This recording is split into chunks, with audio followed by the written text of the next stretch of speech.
Shalom all. Ariel Tzadok here from the KosherTorah School. Of course, you find us online. Where else? www.KosherTorah.com. Well, it is now the Hebrew month of Elul. This past week was Rosh Hashanah, which is the beginning of the countdown to the high holiday period. Of course, Rosh Hashanah is less than a month away. Now, for those of you who do not know, in our Sephardi traditions, every morning now we wake up and we recite a special order of prayers, tefillot, called slichot. If you've never seen Sephardi slichot before, go Google it. Go look it up on YouTube and something. I saw recently one of the most beautiful gathering in the Kotel, the wall in Yerushalayim. And oh, it was so beautiful to hear the good old tunes that we've been reciting for years and years.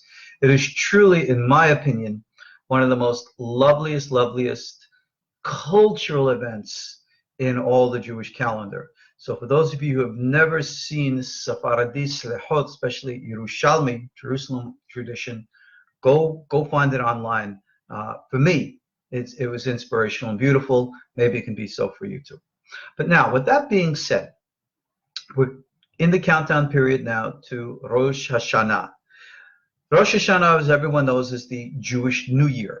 Well, the Jewish New Year obviously is discussed in the Torah itself, the Bible, but it has no connection in what's discussed biblically to how we observe the holiday today. Today, we refer to Rosh Hashanah, the beginning of the year. It is the Day of Judgment.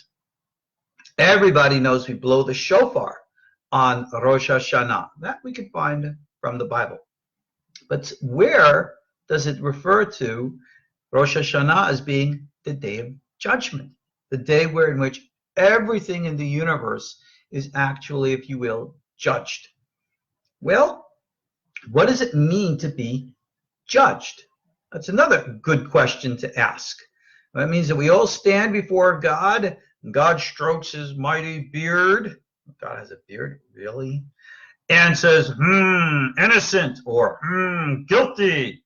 Well, I think that those who look at these things literally have a long way to go in, shall we say, refining their level of maturity in spirituality. Many of the teachings that, of course, we have brought down for centuries has been given to us to help us understand very deep, very sublime, very, very profound truths, the likes of which are very, very abstract in their reality. Okay? To think of God some like little old man on a throne somewhere, where he's going to have everybody pass in front of them to see who was naughty or who was nice, kind of makes God sound like some kind of, supernatural Santa Claus. Sorry. Even though we consider such a thing in some way to be, like literal or real, we have to, go beyond such, basic level of understanding of things. What exactly is Yom Hadin? Okay, when we say God judges, how does God judge? Why? What is the entire concept? Because if we want to discuss Teshuva, which in this period, this is the topic, meaning to return. Well, what are you returning to? What are you returning from? All of these things have to be put into a context. First, let's discuss the issue of Rosh Hashanah, and then how we get involved or properly aligned. Now, understand a very, very important concept that I think even modern science would understand, because most certainly we understand this from our Kabbalistic point of view. You've heard me say this a million times, and I'll probably say it another million. Everything in reality is fundamentally energy. What is the nature of this energy? Well, in our Torah, I should say the Kabbalistic tradition, the divine energy is called Shefa, the radiance of God. When we speak of the presence of God, we refer to something called the indwelling, the Shekhinah. Well, the actual presence of God, as we know from biblical example, had a tangible and an actual reality to it. Remember the story of the two sons of Aharon, Nadav and Abihu, when the presence of God, called the kavod, the glory of God, filled the tabernacle. These two sons of Aharon wished to approach. Well, something happened to them and they got zapped and they were wiped out. They died. Very curious. You could read the commentary of Rashi, amongst others, who will tell you that it says that they came to offer strange fire before God. Remember, all biblical terminologies are highly symbolic because we were given 3,000 plus years ago to a people who had just a certain amount of understanding of things. And so the Bible, speaking in the language of humanity, spoke in a terminology that people understood or could grasp. The nature of this fire of God which came forth, and it says burned Nadav and Abihu. Again, Rashi and others said that a small fire actually went into their nostrils and burned them out from the inside. Now, if you ever try to visualize some type of a fire, in quote, going up and burning you from the inside, gosh, it rose in my mind some type of an electrical discharge, which made me question whether or not this kavod, this glory, this presence of God, was some type of an electrical energy field. Now, obviously, we have no answers to such a question. The concept of this kavod, presence of God, this glory of God being tangible, was actually a very contested topic amongst the sages for centuries. Was this an actual presence of God, or was this some type of a vessel through which God interacted? In other words, was the kavod an actual expression of God or something created? Well, all of those theological issues are discussed and bandied back and forth by the rabbis, and that's not our concern right now. What I'm trying to help you understand is that this energy was something actual, tangible. Obviously, it killed Nadav and Abihu, and therefore must have been something real. Now, why is this important? Simply because we want to talk about God. We want to talk about the presence of God, the glory of God. You will find it is very common, especially amongst my peers who discuss Kabbalah, to always digress and get this off into like psychology, that everything is all internal, psychological, and whenever we talk about things being spiritual, again, it goes off into the philosophical and the psychological. Well, that aspect, of course, does have its merit and value, but there's something far more to it than this. This goes back to our understanding, everything being energetic. Energy, whether it be the energy of psychology, or as we're going to get into a minute, astrology, or anything else, are always interconnected with one another. Energy is a tangible and an actual force. Yes, it has its influence psychologically, it influences the human mind, but it goes far beyond that. It is tangible in its essence, in that it is also the source of everything that we would call life. So, when we're referring to energy, whether it be the kavod, the glory of God energy, or whatever, we find that this kind of an energy, maybe in different grades of it, if you will, is referred to in all the cultures around the world. And you say, well, why bringing that in? Well, the answer is obvious. Because if this is something tangible, if it's something actual, then other people would have experienced it in some size, shape, or form as well. And they have. That's the point. So, in our Torah tradition, we speak of the nefesh, which is the life force energy. You read about it, it's in the blood, it flows through you. It is said that it was the nefesh that atones on the altar with blood sacrifices, which of course we've evolved beyond, and we have no need to go back to it. Another topic for another time. Other traditions will call this nefesh energy by all kinds of names. They'll call it prana. They'll call it chi. Others, more modern, will call it orgone. What it is a life force energy. And it tends to be very real. For those of you who have any familiarity with Oriental medicinal practices, the likes of, from the Chinese traditions and elsewhere, you've heard of things like acupuncture, acupressure, in which the entire concept of these practices is there's an energy field flowing through the body, and it follows what they call meridians. For those of you who are familiar with the Kabbalistic traditions, specifically from the Ariel school, Ariel talks about these things too. In his Sh'ar Ruach HaKodesh, he talks about the energetic field of the body. He talks about the pulse taking, very similar to what is discussed in the Chinese traditions. I've taught these classes. They're available in our KosherTorah courses. Go on our website. Go look at the courses, specifically those from the Kitvei Ha'ari, and it's available all there. You can buy these things in our online store if you're interested. My point again is to help you understand. We have to transcend the philosophical understanding of these things as being something religious and recognizing that they are actually realistic, universal, and again, discovered, interacted with by cultures around our globe for centuries and centuries. This is real. Energy is real. We are literally, as we are walking around bathed in an envelope of air, walking around bathed in an envelope of energy.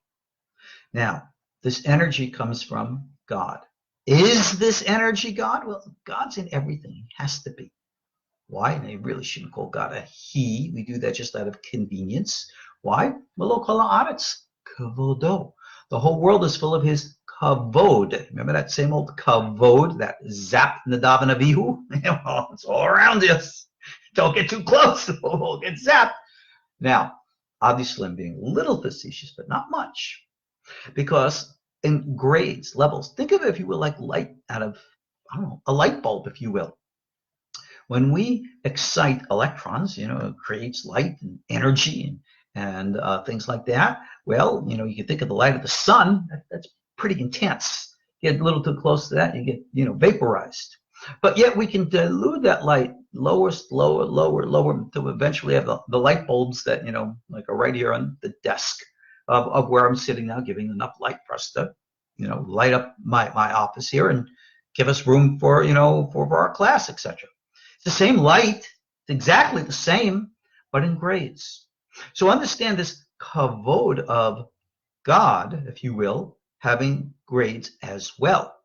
So when we're talking about nefesh, chi, prana, others call it, what do they call it? Kundalini. It's all the same energy. There's no such thing as holy energy, unholy energy, good energy, bad energy. No, there's only energy. Energy is energy. The electricity that comes out of your socket, is it good or is it evil? Is it right or is it wrong? You're going to look at me like I'm nuts. It's electricity, right? Well, how do I use it? I can use it in a good way. I can use it in a bad way. It's the same thing with the energy around. Malo kol haaretz kivodo. The world is full of God's glory. Now, in our prophetic meditative tradition, which I teach here at our KosherTorah school, we endeavor to cultivate depths of sensitivity in human consciousness to become sensitive to and aware of this energy field in which we live, and recognize that it, like us, has a frequency, a modulation. How about applying it to a different word? A consciousness, a sentience, an ability of awareness. And this is what we seek to become aware of and to integrate and to walk with. In the Chinese tradition, they'll refer to the universal energy pattern as the Tao. And the wise book by Lao Tzu, the Tao Te Ching, speaks about walking with this universal force. Well, in our Torah understanding, we call this universal force, this kavod, the universal halacha, or the way to go. We've discussed things like this in our previous classes as well. But getting back now to our present point, the universal energy field in which we live. Like it says in Kohelet Ecclesiastes, there's a time and a purpose for all things under heaven. There are fluctuations, modulations, just like in, modern day electricity, the wave function and all the rest of that stuff. So you have in the Kabbalah, the energy of the universe, modulations. Where we are on our planet Earth, where we are in space and in time, energy modulates.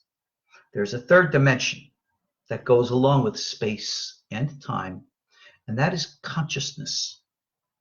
In the Sefer Yetzirah, these three are referred to as Olam, Shana, and Nefesh, which translates as world, year, and soul. Really what it's referring to is time, space, consciousness. I refer to this in my Sefer Yetzirah course. I taught it in a period of over 40 lessons. The course is available for those of you who want to study these things. And again, my emphasis is always not academic, but on experiential. Check these things out for yourself.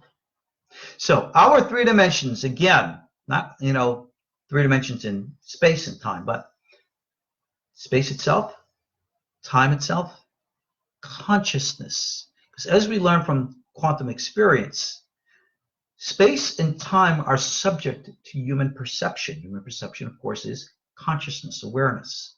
So in our prophetic tradition, learning consciousness, becoming sensitive to energy, has a direct influence on that fluctuation and modulation in space and time.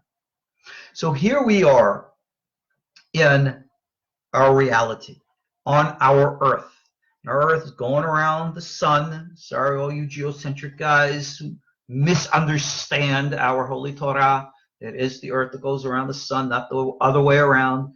Al-Pi Kabbalah, the Earth is Malchut, and the sun is Tiferet. And Malchut's always subservient to Tiferet. The Earth is subservient to the sun. Get your Kabbalah and your facts straight. I have to say this, there are people out there, believe all kinds of weird stuff. But anyway, getting back to the point. As our Earth goes around the sun, and our solar system in itself is moving around the Milky Way. The Milky Way is moving around wherever the heck it's moving. Everything is in a state of movement. Everything is in such a state of constant flow that physically we are never in the same place, actually in the greater scope of the universe, never twice. We're always in a state of constant movement. So for those of you, for example, who are familiar with the meditative traditions in the Ariel school, in which every single day we do specific meditations to rectify the greater scope of the universe. Every single day's meditation is focused differently than every other day. And that is why we say every single prayer of every single day has a slightly altered difference than every other. For those of you familiar, this is outlined and elaborated in the writings of Rabbi Shalom Sharabi, the famous Rashash, who teaches us how each century, each era within a century, each month, each day, each week, everything different. There's a whole outline and a pattern of things like that you'll find in the Kitvei HaRashash. So this is our flow of energy. And here we are. Consciousness is subject to, interacts with the energies as we flow through space and time. So here we are now in Elul, the month before Rosh Hashanah. Rosh Hashanah is, of course, the 7th month of the Hebrew calendar. If you go back to the Bible, the first month is always, of course, Nisan. Well, if The months or the years all begins with Nisan, which is kind of like April. What are we talking about in September-ish? Rosh Hashanah, what's all this all about? It's not from the Bible that we call it the Judgment Day, or realignment is energetic balance. Oh, isn't that what judgment is? Realignment, energetic balance, right? Yeah, okay. It corresponds something very simply astrologically that we became sensitive to, I mean, the children of Israel, sensitive to and aware of while we were in Bavel. Yeah, we actually did learn a whole bunch of stuff while being in Bavel. You could say, well, they didn't know that before. Well, they might not have been conscious or sensitive to these things. Remember how God works. As we saw from 6 days of creation, everything like evolved. Well, people don't like that word evolution, but it's clear from the Bible. It might not be Darwinian evolution as some refer to it, but God could have just made the whole world with the snap of fingers. No, everything came in cycles, progression. Well, that is the way Israel has evolved. That is the way Torah has evolved. We have become sensitive to and aware of things as we've evolved through the generations. And that's exactly the path of Hashem. That is the way of God. So in Bavel, we became aware of and sensitive to realities which the ancestors did not, or should let me rephrase and say, were not very well aware of. Some, of course, knew, but that some expanded and grew. That's why God put us into the Babylonian exile, the Roman exile, our present exile. Everything is for a purpose and a plan of spiritual evolution. One of the great things that we became sensitive to and aware of was our interaction in this energetic field. Now, the prophets as individuals always knew that, but that wasn't their message and purpose to biblical Israel. But once prophecy ceased and the rabbis, the teachers, had to rise to take their place, they recognized that people needed these experiences and they needed the knowledge and awareness of these things. And that's why these teachings then proliferated. This month of Tishrei, the 7th month, corresponds, not coincidentally, to the astrological sign of Libra, Moznaim, which is the scales, balance, harmony. Yes, Rosh Hashanah, the new year, is a day of judgment, because that is the day astrologically the force that we call Libra, Moznaim, becomes influential in space and time, and therefore on human consciousness.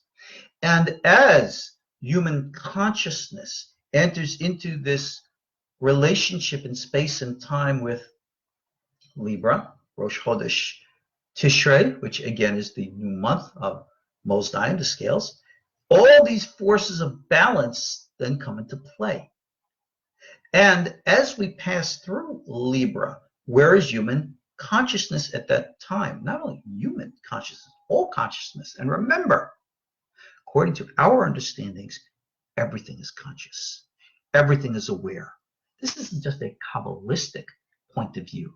You can go and read Maimonides in his famous Hilchot Yesodei Torah, the foundations of the laws of Torah. Again, we have courses on this. Go look at my course page right on KosherTorah.com front page. You'll see Maimonides, Fundamentals of the Torah. He writes that planets are alive. Stars are alive. Not only are they alive, they're conscious, sentient beings that have self-awareness and obviously awareness of God. Every single thing in nature does. Maybe you're familiar with an old midrash teaching of our sages, which states that even every single blade of grass, there is a malach, an angel over it, which says, grow, meaning it has a higher self to it, just like we do. Everything is alive. Everything is energetic, because energy is what defines, we said the Kabbalah above, the big thing, going all the way down to the little things. This is what we call souls, yours and mine, even at the blade of grass. We are all energetic beings. As such, when we interact with Libra, Moznaim energy, That, we say, was the basic time where in which what we call the human species came to Earth. This is what we call the creation of Adam. But you go read your Tanakh very clearly, and the time of the creation of the body of Adam and the soul. Remember, it said first came the body, and then God breathed into it. Go read the Midrashim. Some will say that the body was then created at Nisan, and God breathed into it at Tishrei. That's one way of understanding it. You could say, well, it happened like on the same day, the sixth day of creation. It's just a matter of hours. Remember, this is all symbolic talk anyway. So don't get caught up in literalisms. When you're reading symbolism, please don't make the mistake to look at it literally. When you're reading poetry, please don't make the mistake of trying to read it as prose. That's really a terrible way of misunderstanding things.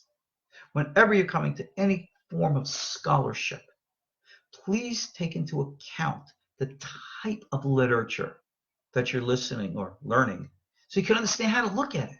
L'man Hashem, this is so important because people come to, for example, people come to Kabbalah and they'll read the Lurianic traditions or the Zohar traditions, which the literal reading of which sounds so profoundly bizarre. And they take it literally. And therefore they say, well, Kabbalah sounds like this and like that. And, from a literal reading of it, I guess it does. It could be interpreted as dualistic. Some will say it's ridiculous. Some say it's foolish. But if you look at anything symbolic as literal, yeah, it does look ridiculous. But I think it's more ridiculous in the eyes of the interpreter who misunderstands. So again, please, if you are a student of the Torah traditions, understand things as they were originally meant to be understood, rather than through the filter of your own personal interpretations. That's a very, very important point. Back to energy. The energy of Tishrei is a balancing of scales. The human soul calibrates and corresponds to all things going on in space and time. And therefore, anything and everything which is conscious, we just said that's kind of everything, enters into this space-time period of the energetic frequencies of Moznaim, Libra, in the same way.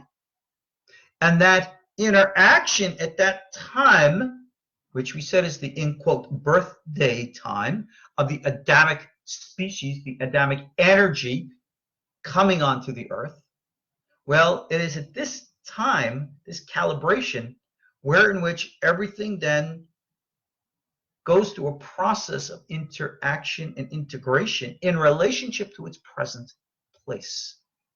Now, for us human beings, our end quote place is not a physical location. It does not matter whether you're in the United States or Europe or Israel or China.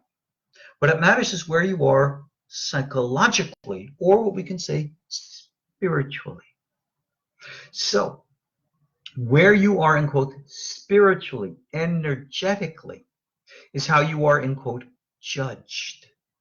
So, if you energetically are not in the, in quote, right place energetically, well, energy will then tend to nudge you back to where you need to be, or strengthen you if you are in the right place. Just remember, a nudge from heaven might not be the kind of thing that you may or may not enjoy.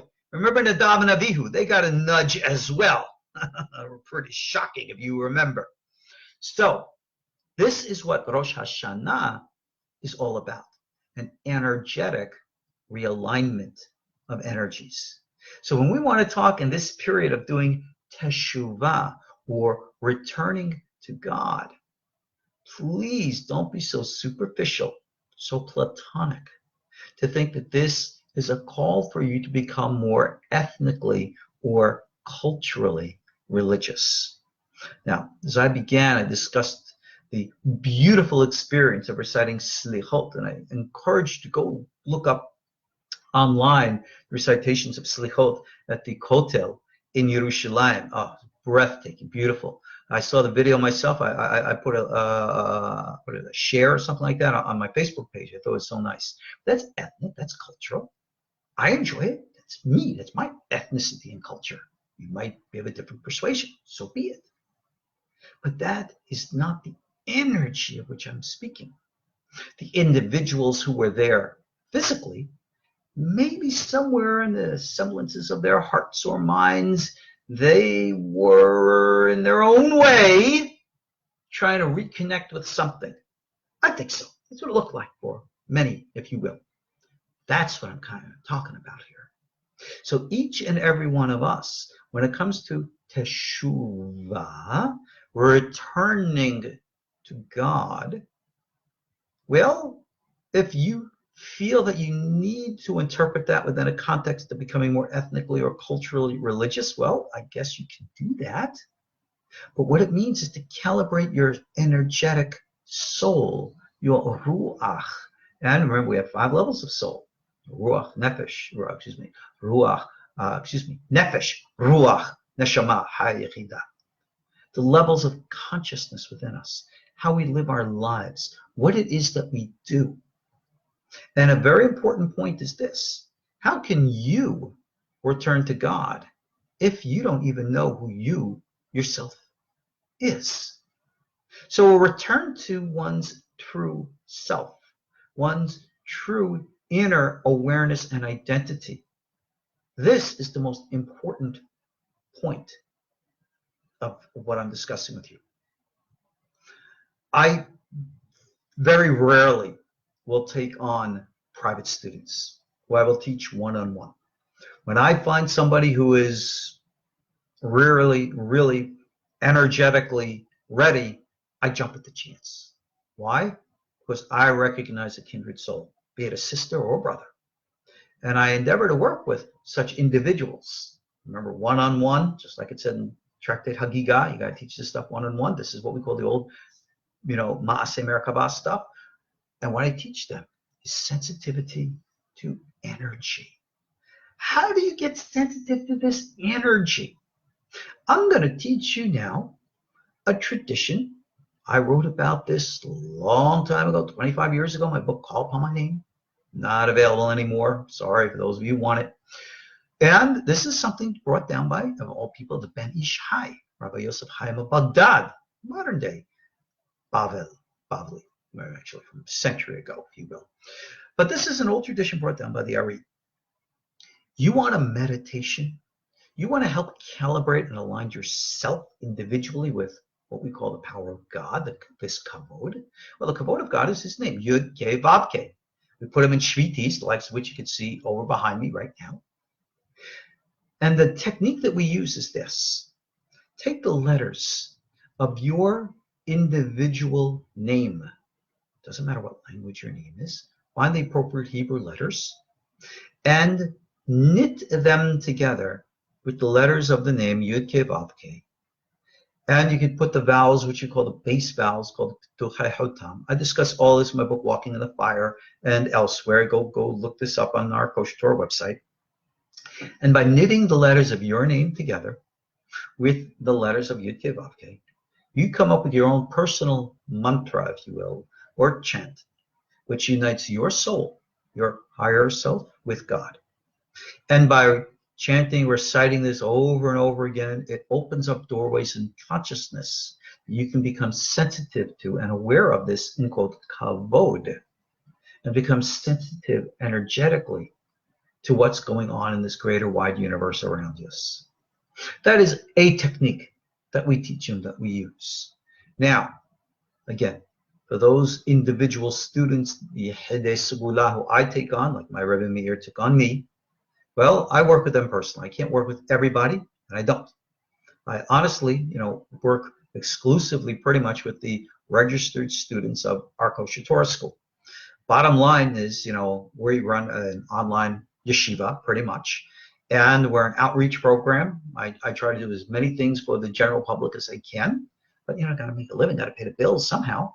So therefore, I call for your support from the public. And for those of you who answer that call, and are there to support me, I'm there to support you. That's the way it works. Like energy circuits, connecting one with another. That's the way it works. For all of those who are out there who listen otherwise, I'm always cordial. I'll always be nice, but I don't always have the time that I can devote and invest in you, simply because there's only so much time to go around, and I got to focus where I need to focus. So please understand that. It's nothing personal. Getting back now to our forms of energy.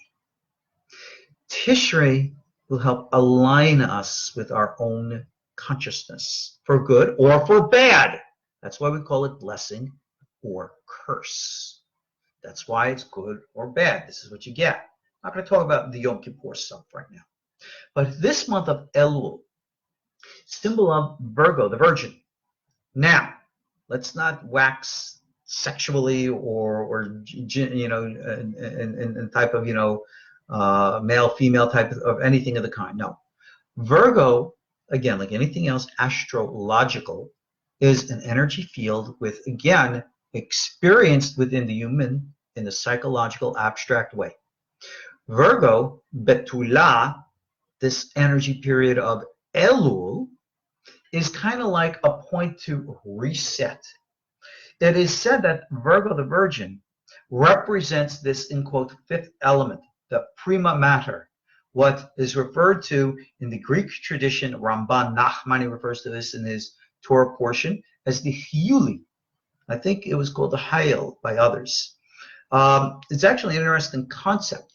Ramban Nachmani, I believe, will state, as was believed by many of the early Kabbalists, that in the beginning God created this original form of energy, this Hiuli, and then out of the Hiuli created all the different forms and elements represented, of course, by fire, air, water, earth.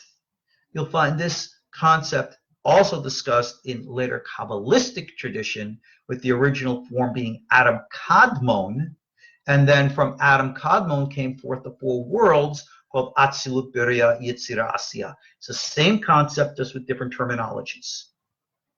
This month of Elul is that time in which we endeavor to transcend all the diversities of the elements to go back to the original primordial state of the Hiuli, or the Adam Kadmon, or the Keter, if you will, in which at this time we endeavor to go back to the original source of calibration, so that when we come into the Tishrei period, we're back at the source, rather than, if you will, along the way in which things have gotten complicated, if you will, or somehow corrupted, if you will. That is why this is the time called Teshuva, return. What are we returning to? Again, I say return to your highest self, or returning to God. But what is it again? We're literally, realistically, without all the symbolisms, what does it mean? Answer: realignment and calibration to our own inner source of self-referral. The Keter, if you will, of each and every one of us within. The Keter is also called, in the Kabbalah, it's called the Ra'awa Ila'ah, or the supernal will. What is the real essence and gut source of your reality? Do you know? Most likely not. Well, when we meditate, the purpose of our meditations is not relaxation and calm. It's for self-exploration. It's to become aware of and sensitive to these greater, higher levels of consciousness within us. Other traditions will call that enlightenment. We call it Hasakat Ruach HaKodesh, or the acquisition of the divine inspiration. Ruach HaKodesh, some call that literally the Holy Spirit. Not with any Christian or Catholic context, but within its original Torah meaning. Realignment, reconnection to our own original selves. This month of Elul is very conducive. The natural energy fields around us calibrate to that when the human mind, the conscious sentient mind, seeks to recalibrate, this is the conducive time, the energetic time, in which this is naturally able to be done. How convenient comfortable is it that in many cultures around the world, this time period, again, in our calendar, this is the month of August. This is still summertime. For many, it is vacation time. For those of you who are in Europe, France and otherwise, you know the whole country goes on vacation now. And here in the United States, it is still summertime. This is a time, more so vacation. You can say, well, I go to work every day. Yes, so do I, okay? But in the general scheme of things, this is in the consciousness of us to take, if you will, some semblance of form of a break from all of the distractions around so that you can go full back into consciousness. That is what this period of time is all about. This is what real Teshuva is all about. Remember, the original teachings of the prophets was called in Hebrew the reception. How do we say that in Hebrew again? Kabbalah. Real Kabbalah is the teachings of the prophets.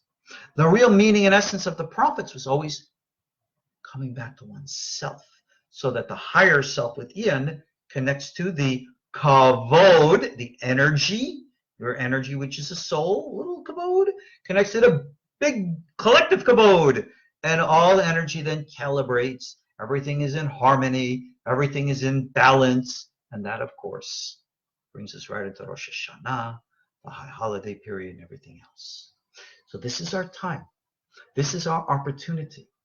I can only encourage you, please, take advantage of this month, this period of time as we flow in space and time, to calibrate consciousness, to realign to your original identity, inner, higher self.